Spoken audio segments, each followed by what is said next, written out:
ቅድስና ገንዘቡ እዩ ባህሪ እዩ ማንም ኣይመጾቶን ኣይሃወን ንሕና ክርስቲያን ግን እቲ ቅድስና ዝረኸብናዮ ብናይ እግዚአብሔር ቸርነት ብጸጋ ኢና ረኺብናዮ መጀመርያ ሰሙን ዘወረደ ይባል ዘወረደ እግዚአብሔር ካብ ሰማያ ሰማያት ምውራዱ ቅዱስ ያሬድ ብዝደረሶ ዜማ መሰረት ቤተክርስቲያንና ነዚ ሰሙን እዚ እንዳኸወረቶ ቀንያ እቲ ካልኣዋይ ድማ ቅድስት ኣይ ማለት እዩ ቅድስት ማለት ቀደሰ ካብ ዝብል ናይ ግእዝ ቃል ዝወፀ ኮይኑ ቀደሰ ኣመስገነ ፈለየ ከበረ ወይ ድማ ኣኽበረ ማለት እዩ ይቤ እግዚአብሔር አክብርዋ ለሰንበት እቲ ዕለታዊ ንገብሮ ሓጢኣትና ድማ ብምንታይ እዩ ዝድምሰስ ብንስሓ እዩ ዝድምሰስ ክንፀውም ከለና ድማ ኣካላትና ብምሉእ ሕዋሳት እግርና ክፀውም ኣሎ ናብ ክፉእ ቦታ ካብ ምኻድ ኢድና ክፀውም ኣሎ ካብ ምፅፋዕ ካብ ምውቃዕ ካብ ምስራዕ ሓጢኣት ዝበሃል ነገር ካብ ምስራሕ ክንቁጠበልና ከምዚ ዘለና ቅዳሴ መቅዳስ ማለት ንእግዚአብሔር ይኮንና ንቅዱሶ ዘለናና ንሱ እዩ ንዓና ዝቅድሰና ንሱማ በባህሪ ምስጉንን ቅዱሱን እዩ ሞ ብመንፈስ ካብ እግዚአብሔር ብጸጋ ተወለድናሉ ግን ኣብ ቤተ ክርስቲያን ኣብ ተጠሚቕና ኣብ ድማ ዓቢና ወሊዳህናዮ ዕብያትና እውን መንፈሳዊ ህይወትና ጠንኪሩ ንኽኸይድ ዝገበረትና ቤተ ክርስቲያን ንምንታይ ኣትቅድሰና ዘላ ቅዱስ እግዚአብሔር ስለ ዝሓድረና ንናይ እግዚአብሔር ኣምላካ ሰንበት ነዛ ቅድስቲ ዝኾነ ሰንበት ድማ ኣኽብራ ሰንበት ናተ እያ ኣነ ቀዲሰያ እየ ኣነ ኺረያ እየ ንስኻቱም ድማ ኣኽብሩዋ ይብለና ቅድስቲ ክትበሃል ከላ ዝተቀደሰ ዝተፈለየት ዝኸበረት ፍሊት ናይ እግዚአብሔር መዓልቲ ተባሂላ ትጽዋዕ እዚኣ ሰንበት ትበሃል ታሎሙ ንሕና ቀዳሚተ ሰንበት ንብላ ቀዳሚያ ሰንበት ትበሃል ዘላ ዘለዓለም ህይወት ክትወርሱ እንተኮይንኩም ዳግም ተወልዱ ይልና ንሕና ክርስቲያን ዳግም ተወሊድና ኢና ተጠሚቕና ኢና እንደገና ንስሓ ኣቲና ኢና ሰንበት ቅድስቲ እያ እዛ ሰንበት እዚኣ ቅድስቲ ዘበላ ባዕሉ እግዚአብሔር ቅድስቲ ኢልዋ ቀዲሰያ እየሞ ቀድስዋ ኣኽቢረያ እየሞ ኣኽብርዋ ወአፍቅር ቢጸከ ከመ ነፍስከ ወአክብር ሰንበቶ ለእግዚአብሔር አምላክከ እስመ ከማሁ ይቤ ቅዱሳነ ኩሉ እስመ አነሂ ቅዱሳን አፍቅር ቢጸከ ከመ ነፍስከ ንብጻይካስ ከም ነፍስኻ ጌርካ ፍተዎ ዘይኣመነ ዘይተጠመቐ ድማ ኣይድሕንን ይልና ኣሎ ንሕና ክርስቲያን ብሽም እግዚአብሔር ዝተጠመቕና ካብ እግዚአብሔር ተወሊድና ኣለና ኣነ ቅዱስ እየ ንስኻቱም ድማ ቅዱሳን ኩኑ ኢልዎም ነይሮም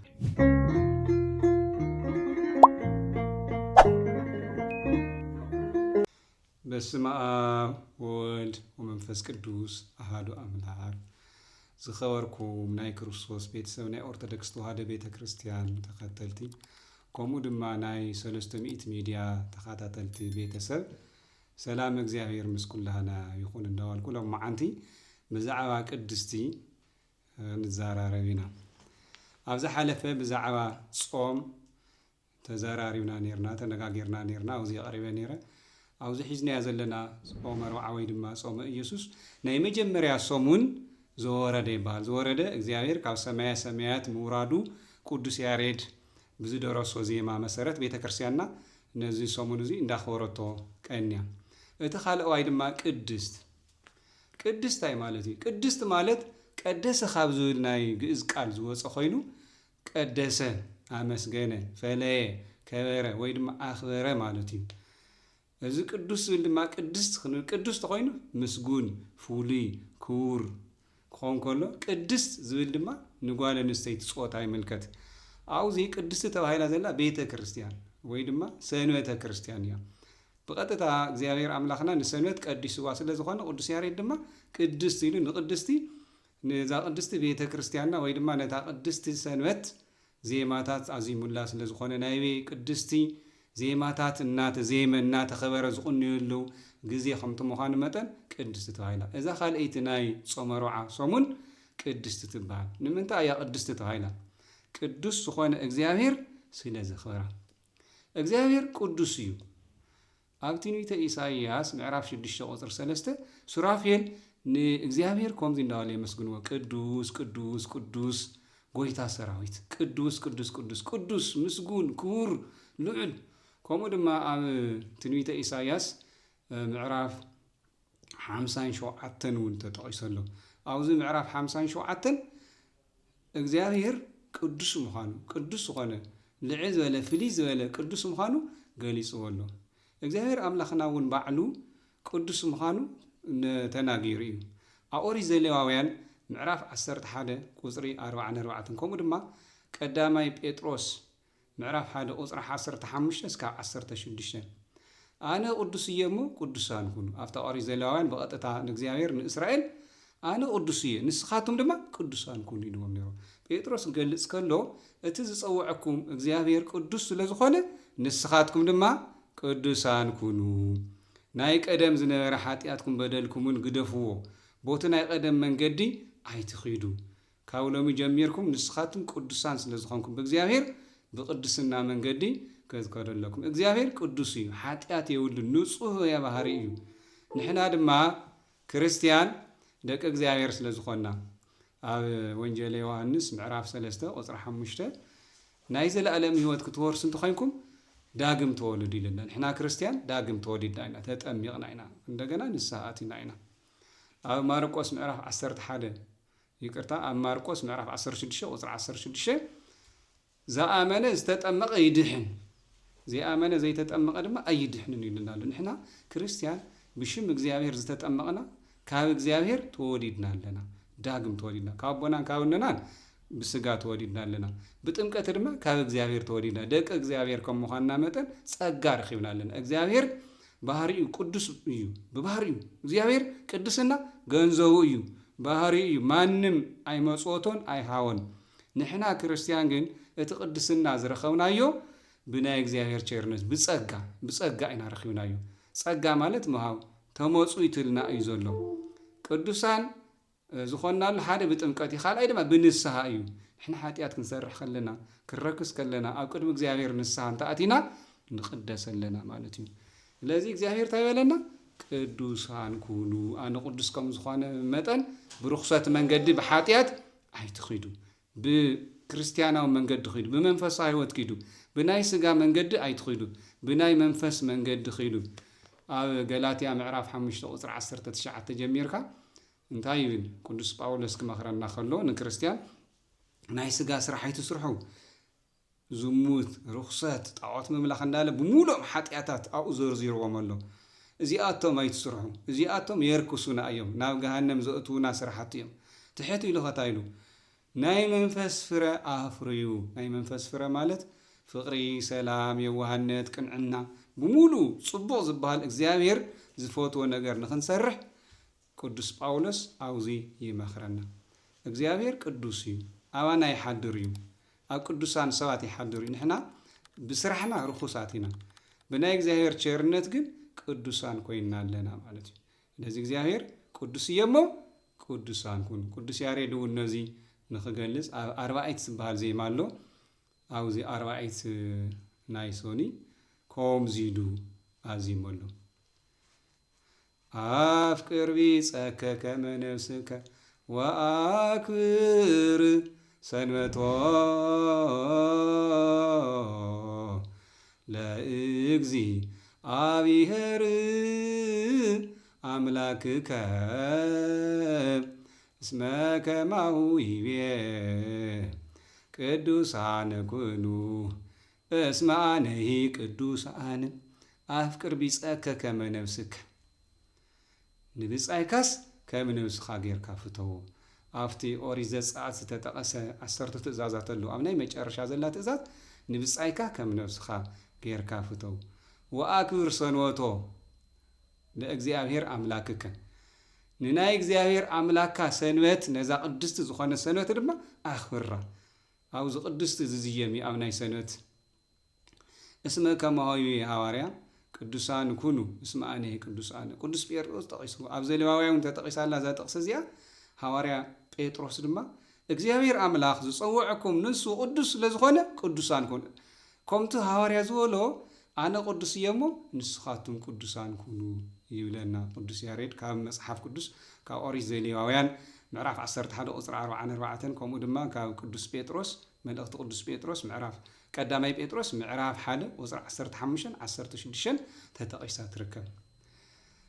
سلازي قدوس ياريد قدس إلو خصوع خلو نسانوتي سانوت قدستي إذا سانوت زي قدست زبلا بعلو እግዚአብሔር ቅድስት ይልዋ ቀዲሰ ያየሞ ቀድስዋ አኽብረ ያየሞ አኽብርዋ ኦሪት ዘፍጥረት ምዕራፍ 2 ቁጥር 3 ተጠቂሶሎ እግዚአብሔር ኩሉ ፈጠረ ኣብ 6 መዓልቲ ካብ ቀዳመይቲ መዓልቲ እስካብ ሻድሸይቲ መዓልቲ ፍጥረታት ፈጢሩ ተቀዳመይቲ መዓልቲ ንብላ ዘለና እሁድ እያ ታሰንበተ ክርስቲያን ሎሚ ነኽብራ ዘለና ሰንበተ ክርስቲያን بأوريت جزء أي تخبر النيرة مغنياتو زيار فترة تجمرلا معلتي أهود حاله سوني سنة كلتا سولس ثلاثة روع ربع قانون 4 زلزلة كروع 4 مال حاموس ولا حاموشته مالتي عربي ويد ما تودع مال شار شاي معلتي تاشاو عيت معلت تبهال زلا سنوات أما صحف قدوس سنوات تبهال تعالوا من إحنا قدامي تسنوات ولا تا قدامية سنوات تبهال زلا እግዚአብሔር ኣብዛ ሸውዓይቲ መዓልቲ ካብ ስርሑ ኣዕረፈ 6 መዓልቲ ሙሉ ኣብ ስራሕ ቀኒዩ ኣብታ ሸውዓይቲ መዓልቲ ኣዕረፈሞ ናታ መዓልቲ ድማ ቀደሳ ሰንበት ናተያ ኣነ ቀዲሰያ ኣነ ኺረያ ንስኻቱም ድማ ኣኽብሩዋ ይብለና ኣሎ ቅድስት ክትበሃል ከላ ዝተቀደሰ ዝተፈለየት ዝኸበረት ፍሊት ናይ እግዚአብሔር መዓልቲ ተባሂላ ትጽዋዕ እዚኣ እዚ ብኦሪት ግዜ እዩ በሐዲስ ግዜ እታ እሁድ ትበሃል ዝነበረት ድማ እንደገና ሰንበተ ክርስቲያን ስለዝኾነት ኣቦታትና ክልቲአን ሰናብት ንኽነኽብረን እዮም ኣዚዞምና ሓደ ታ ቀዳሚተ ሰንበት እና ዘለና ታ ሰንበት ናይ ኣይሁድ ንሕና ምኽንያት ብሉይ ኪዳን ተቐቢልና ኢና ሓዲስ ኪዳን ክልቲኡ ብሉይን ሓዲስን ስለዝተቐበልና ክርስቶስ ድማ ኦሪት ክስዕረ ይመጻኹን ኢሉ ንኽፍጹሞም እየ መጽአ ኢሉ ነቶም ሕግታት ተጽኒዕዎ እምበር ኣይሰዓሮም ስለዚ እታ ቀዳሚተ ሰንበት ነኽብራ ኣብ ኣኸለና ድማ ታ ሰንበተ ክርስቲያን ወይታና ኣምላኽና ኢየሱስ ክርስቶስ ንዓለም ከድሕን ካብ ሰማያ ሰማያት ወሪዱ ካብ ቅድስት ድንግል ማርያም ተወሊዱ ኣብዚ ምድሪ እዚ መጽኡ ተሰቂሉ ደም ኣፍሲሱ ንዓለም ኣድሕንዋ ንሕና ብናይ ኣዳም ሓጢኣት ምኽንያት ሓጢኣተኛታት ተባሂልና ዝነበርና ደም ኣፍሲሱ ነቲ ሓጢኣትና ደምሲስዎ ቀዲሱና ናይ ሙታን በኹር ኮይኑ እውን ኣብ ትንሳኤ ዓርቢ መዓልቲ ተሰቂሉ ኣብ ሳልሰይቲ መዓልቲ ኣፍታ ሰንበት ናይ ቀደም እሁድ ዝነበረት ሕዚ ሰንበተ ክርስቲያን ብላ ዘለና ተሲኡ ንዓና እውን ከም ንትስእ ስለ ዘበሰረና እዛ ሰንበት እዚኣ ሰንበተ ክርስቲያን ተባሂላ ትጽዋዕ ቅዱስ ያሬድ ኣክብሩ ሰንበታትየ እንዳለ እዩ እግዚአብሔር ዝበሎ ኣክብሩ ሰንበታትየ ሰንበታትየ ክበሃል ከሎ ቀዳሚ ሰንበት እንዲያምን ጽቡቕነቱ ኣብ ናይ ክርስቲያን ሃገራት እኮ ቀዳሚ ሰንበትን ስራሕ የለን ትምህርቲ የለን ተባዒሉ እዩ ዝውዕል ክልቲአን ቀዳሚ ሰንበትን ክልቲአን ሰንበታት ተባሂለን ዝጽውዓ ክኽበር ኣይግበአን ነዚ እዩ እምበኣር ቅዱስ ያሬድ ኣኽብሩ ሰንበተይ ሰንበትየ ቅድስትየ ኢልዋ እግዚአብሔር እንዳለ ኣብቲ ዜማ ኣቕሪብዎ ዘሎ ይቤ እግዚአብሔር ኣክብርዋ ለሰንበት ኣክብርዋ ለሰንበት ወሃልልዋ እስመ ኣነ ቀደስኩዋ ኢልዎ ማለት ቅዱስ ያሬድ ኣብቲ ዜምኡ ሰንበት እምበኣር ነዙ እያ ክብርቲ ትበሃል ቤተ ክርስቲያንና እውን ቅድስቲ እያ ሰንበት ጥራሕቲ ኣይኮነ ቤተ ክርስቲያንና ኣብ ግብረ ሐዋርያት ምዕራፍ 2 ሙሉእ ክነንብብ ከለና ኣቦታትና ሐዋርያት መጀመርያ ጠንካራታት ኣይነበሩን እግዚአብሔር ኣምላኽና ግን ከጥንክሮም ከሎ መንፈስ ቅዱስ ሊኢኹሎም ብሓደ ተኣኪቦም ከሎ መንፈስ ቅዱስ ኣብ ኣብያተ መስሪታት ቤተ ክርስቲያንና ኣቦታትና ሐዋርያት ጉባኤ መስሪቶም ቤተ ክርስቲያንና ተመስሪታ ንዓለም እውን ኣስፋሕፊሖም ኣሎ ኣብ ብዙሕ ቦታታት ቤተ ክርስቲያን ኣሎ እዛ ቤተ ክርስቲያን እዚ ሐዋርያት ዝመስረትዋ ጎይታና ኢየሱስ ክርስቶስ በዓሉ ቀዲሙ ዝመስረታ ቅድስቲ እያ እቲ ህንፃ ቅዱስ እዩ እንደገና እቲ ሕብረት ናይ ክርስቲያኑ ቤተ ክርስቲያን እዩ ዝበሃል ንምንታይ ቤተ ክርስቲያን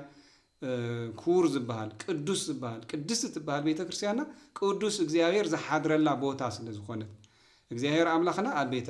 ቤተ ክርስቲያን ስጉእ እንደሙን ይፍተት ቃል እግዚአብሔር ይበጽሕ ወንጀል ይስበኽ ቃል እግዚአብሔር ክበጽሕ ከሎ ክጽለይ ከሎ ኩላህና ህዝበ ክርስቲያን መስዋዕትና እግዚአብሔር ክነቀርብ ከለና እግዚአብሔር ይቅድሰና ንሕና ቅድስና ንረክብ ናብ ቤተ ክርስቲያን ብምኻድ እዩ ካብ ቤተ ክርስቲያን ዝተፈለየ ሰብ ካብ ባሕሪ ዝተፈለየ ዓሳ ማለት እዩ ሓደ ዓሳ ካብ ባሕሪ እንድሕር ተፈልዩ ንሓንቲ ደቂቃ ክጸንሕ ይኽእል ንሕና ድማ መንፈሳዊ ህይወትና ታነፍስና ቤተክርስቲያን ገዛና ቤተክርስቲያን እኮ አባ ተወሊድና ዳግም ንሕና ካብነናን ካብቦናን ብስጋ ተወሊድና ብመንፈስ ካብ እግዚአብሔር ብጸጋ ተወልድናሉ ግን ኣብ ቤተክርስቲያን አባ ተጠሚቕና አባ ድማ ዓቢና ወሊድሃናዮ ዕብያትና እውን መንፈሳዊ ህይወትና ጠንኪሩ ንኽኸይድ ዝገበረትና ቤተክርስቲያን ንምንታይ ትቅድሰና ዘላ ቅዱስ እግዚአብሔር ስለ ዝሓድረላ ቅዱስ ጉባኤ ስለ ዝካየደላ ቅዱሳን ዝፈሱላ መና ናይ እግዚአብሔር መላእክቲ ዝወርዱላ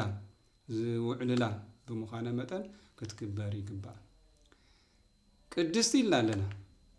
እዛ ቅድስቲ እዚኣ ድማ ክትክበር እንተኾይና ከመይ ጌርና ንኽነክብር ጾም ከመይ ጌርና ንኽነኽብሮ ዝግበአና ጽቡቕ ነገር ብምስራሕ ኣነ ቅዱስ እየሞ ቅዱሳን ኩኑ ከምቲ ዝበለና እግዚአብሔር ሓጢኣት ብዘይ ምስራሕ ካብ ሓጢኣት ብምርሓቕ ጽድቅ እናሰርሕና ክፉእ ነገር ንዒቐና ክነኽብራ በቀዳማይ እውን ነፍታ ቪድዮ ተላይቓ ነይራ ክንጾም ከለና እንጀራን ማይን ጥራሕ ኣይኮንናን ክንጸውም ዘለና እኽልን ማይን ክንጸውም ኣለና እኽል ተይበልዓና ማይን ተይሰተና እዙይ ጽቡቕ ንስጋ ናይድ ክመናይ ጾም ማለት ንሱ እዩ ብተወሳኺ ድማ ዓይንና ክጸውም ኣሎ ተጠቒሱ ነይሩ እዩ ዓይንና ካብ ክፉእ ነገር ምርኣይ እዝንና ካብ ክፉእ ነገር ምስማዕ መልሓስና ክፉእ ነገር ካብ ምዝራብ ጎይታና ኢየሱስ ክርስቶስ ከም ተጠቐሶ ሓደ ግዜ ሃዋርያትስ ኢዶም ተይተሓፀቡ በሊዖም ካልኦት ድማ ወቂሶሞም ታይዳ እዮም ቶም ሃዋርያት ኢዶም ተይተሓፀቡ ዝበልዑ ኢሎም ንጎይታና ኢየሱስ ክርስቶስ ይጥይቕዎ ንኣፍ ዝኣቱ ኣየርክስን ካብ ኣፍ ዝወፅእ እምበር ንኣፍ ዝኣቱ ዝብሎ ዘሎ የና እዩ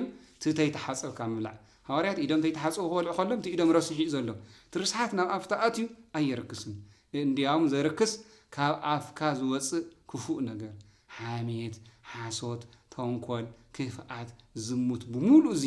ካብ ኣፍና ዝወፅእ እዩ እዚ ግን የርክሰልና እምበር ጾም የድልን ኣይኮነን ኢልዎም ተይተሓፀብካ ምብላዓስ ኣየርክስን ዘርክስ ሕማቕ ምዝራብ ክንፀውም ከለና ድማ ኣካላትና ብምሉእ ሕዋሳት እግርና ክንፀውም ኣሎ ናብ ክፉእ ቦታ ካብ ምኻድ ኢድና ክንፀውም ኣሎ ካብ ምፅፋዕ ካብ ምውቃዕ ካብ ምስራዕ ሓጢኣት ዝበሃል ነገር ካብ ምስራሕ ክንቁጠብ ኣለና ከምዚ ጌርና ኢና ክንፀውም ዘለና እምበር እኽልን ማይን ጥራሕ ምኽልካል ኣይኮነን ብተወሳኺ ድማ ክንምፁት ኣለና ካብቲ ንበልዖ ንሰትዮ ክንምፁት ኣለና ቁርሲ ይንበልዕን ጾም እንተኮይና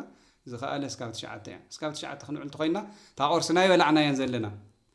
መፂና 9 ሰዓት ክንመስሕ ከለና ተቁርስና ደሪብና እንተበላዕናዮ ምንም ጥቕሚ የብሉን እቲ ቁርስና ናብ ከብድና ከኣቱ ዝነበረ ምንም ንዘይብሉ ሰብ ንዝተሸገረ ብምሃብ ክንፀውም ኣለና ናብ ቤተ ክርስቲያን ብምኻድ ምንም ስራሕ ዘይብልና እንተኮይኑ ክነቐድስ ኣለና ኣነ ቅዱስ እየ ኢሉና እግዚአብሔር ቅዱስ እግዚአብሔር ድማ ነታ ሰንበት ቀዲስዋ ኣሎ ነታ ቤተ ክርስቲያን ቀዲስዋ ኣሎ ክንቅደስ ተኮይና ቅዳሴ ክነቐድስ ኣለና ቅዳሴ ምቅዳስ ማለት ንእግዚአብሔር ኣይኮንና ንቅድሶ ዘለና ሕና ንሱ እዩ ንዓና ዝቅድሰና ንሱማ ብባህሪኡ ምስጉንን ቅዱሱን እዩ እሞ ቤተ ክርስቲያን ከይና ክነቐድስ ኣለና ዘይከኣልና ድማ ኣብታ ገዛ ስራሕ እንተልዩና ዘይምችወና እንተኮይኑ ኣብታ ገዛና ኮይና ቅዱስ ነገር ብምስራሕ ጽቡቕ ነገር ብምስራሕ ንእግዚአብሔር ክነመስግኖ ክነኽብሮ ክንፀውም ይግበአና እስካብ ክንደይ ሰዓት ኢና ንፀውም ንዝብል ዝኸኣለ እስካብ 9 ሰዓት ካብ ሰኒ እስካብ ዓርቢ እስካብ 9 ሰዓት እያ ቅዳሴ 7 ሰዓት ይኣቱ 9 ሰዓት ይቅደስ ኣብዛ ሰዓት እዚኣ እስካብ 9 ክንፀንሕ ኣለና ዋላ ገዛና ኮይና ስራሕ ዘለና ዘይከኣልና እንተኮይና ድማ ኣብታ ገዛና ኮይና ዝሓመምና እንተኮይና ንጾም ዘይምቹ እንተኮይኑ ኣካላትና ድማ ምስ ኣበ ንስሓ ብምዝርራብ እስካብታ ንኽእላ ክንፀውም ይግበአና ሰንበትየ ቅድስትየ እንተ ኣዕረፍኩ እምኩሉ ግብርየ ይብየ እግዚአብሔር ስለዚ ዝኸበርኩም ኣሕዋተይ ኣሓተይ ኣቦታተይ ኖታተይ ናይ ኦርቶዶክስ ተዋህዶ ቤተ ክርስቲያን ተኸተልቲ ከምዚ ጌርና ክንፀውም ይግበአና እሞ ናይ 300 ሚድያ ተኸታተልቲ ቤተሰብ ድማ ብከምዚ ጌርና ክንፀውም ይግበአና እግዚአብሔር ንዓና ብጣዕሚ ዝፈትወና ኣቦና ኣዳም ሄዋን በዲሎም ሓጢኣት ገይሮም ኢሉ ኣይገደፎምን ይቕረ ኢሉልና እዩ ተሰቒሉልና እዩ ሞይቱልና እዩ ብኣዳም ምኽንያት መፂ ዝነበረ ሓጢኣት ደምሲሱልና እዩ ተሰቒሉ ደምሲስዎ እዩ ሎሚ ኸ እቲ ናይ ኣዳም ሓጢኣት ሓደ ግዜ ተደምሲሱ እዩ ባዕልና ነምፅእ ሓጢኣት ድማ ኣሎ ሓጢኣት ብምስራሕ ሰውነትና ትረክሰላ ነዛ ሰውነትና እዚኣ ክንቅድሳን ተኾይና ሓጢኣትና ክድምሰልና ሰውነትና ሓጢኣት ክሰርሕ ከላ ትቆስል እያ ዘላ ነዛ ዝቆሰለት ነብስና ድማ ንፍውሳ ብጾም ብጸሎት እዩ ጾምን ጸሎትን መሳርያና እዩ ንጸላኢ ብምንታይ ኢና ንቀትሎ ብጉራዴ ማለት ወታደር ተሊ ንጸላኢ ብጉራዴ ዝቀትሉ ንሕና ንቅተል ማለት ይኾንኩን ዝኾነ ኮይኑ ግን ወታደር ንጸላኢ ተመን ክኸውን ይኽእል ወይ ኣራዊት ክኸውን ይኽእል ብጉራዴ ወይ ብእምን ወይ ብበትሪ ጌርካ ክትቆትሎ ትኽእል ኢኻ ንሰይጣን ድማ ንሕና ብጉራዴ ጌርና ኢና ንቆትሎሞ እዚ ጾም እዚ ቀሊል ጌርና ከይንሪኦ ታይ ፀገመሎ እግዚአብሔር ዝርኢ ኮ ልብ እምበር ታይ እኽሊ ብዘይ ምብላዕ ሓኮ ዝመጽእ ሓጢኣት የለን ክንብል ይብልና ኣለዎ እዩ በዓል ጎይታና ኢየሱስ ክርስቶስ ጾም የድሊ እዩ ይብልና እዩ ስለዚ ኣብዛ ቅድስቲ እዚኣ ክንቅደስ ምእንቲ ክንጸውም ይግበአና እሞ ጸይሙና ጸሊና ሓጢኣትና ተደምሲሱ ናይ ንስሓ ድማ ክንኣቱ ይግበአና ናይ ኣዳም ሓጢኣት ብደም ክርስቶስ ተደምሲሰሎ እቲ ዕለታዊ ንገብሮ ሓጢኣትና ድማ ብምንታይ እዩ ዝድምሰስ ብንስሓ እዩ ዝድምሰስ ንስሓ ክንኣቱ ከለና ዝገበርናዮ ነገር ይድምሰሰና መዲና እንተ ሓጢና ንንስሓ ምስ ንስሓና ግን ጎኒ ንጎኒ ጾም ክህልወና ኣሎ ጾም ጸይሙና ጸጋ ረኺብና ናይ ዘለኣለም ህይወት ንኽንረክብ ናይ እግዚአብሔር ናይ ቅዱስ እግዚአብሔር ቅዱስ ፈቃድ ይኹነልና ወስብሐት ለእግዚአብሔር ወለወላዲቱ ድንግል ወለመስቀሉ ክቡር